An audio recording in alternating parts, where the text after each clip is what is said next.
അവൾ അന്യകുലത്തിൽ പെട്ടവളാ. നിനക്ക് അവളെന്തേ കൊണ്ടുകടന്ന് മകളാണെന്ന് സ്വയം ധരിച്ചു തുടങ്ങിയോ? ഇനി പറഞ്ഞത് മറന്നോ നീ? ആവശ്യമില്ലാത്തതൊന്നും മനസ്സിൽ കയറ്റണ്ട.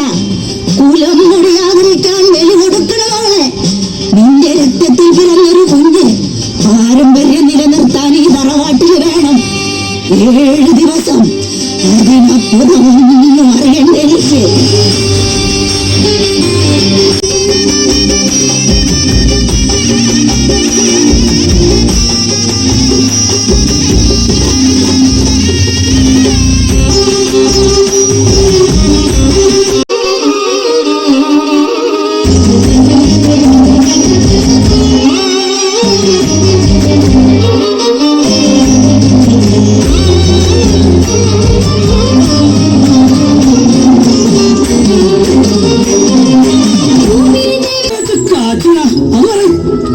ആശാന്റെ കയ്യില് ആനക്കമ്പോളം വലുപ്പുള്ള ഒരു വടിവാളുണ്ട്.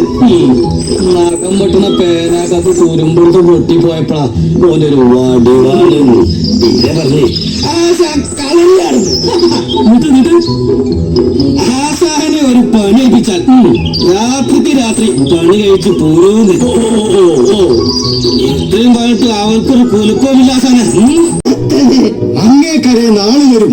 പണം ഏൽപ്പിച്ചിട്ടുണ്ട്. അവളെ തീറ്റി പോറ്റിയത് ഈ മനയാ. അവളിവിടെ എത്തിക്കാൻ ഞാനാന്ന് പണമിറക്കിയത്. വണ്ണാപുരത്ത് തിരുമേനി 6 ദിവസത്തിനുള്ളിൽ എപ്പ വേണമെങ്കിലും വരാം. അന്നേക്ക് ബലികർമ്മത്തിനുള്ള ഒരുക്കം നടത്തണം. നിങ്ങൾ പോയിക്കോ. പുഴക്കരയിലെ കാവിനടുത്ത് അവരെത്തുമ്പോ ഞങ്ങളുണ്ടാവണം.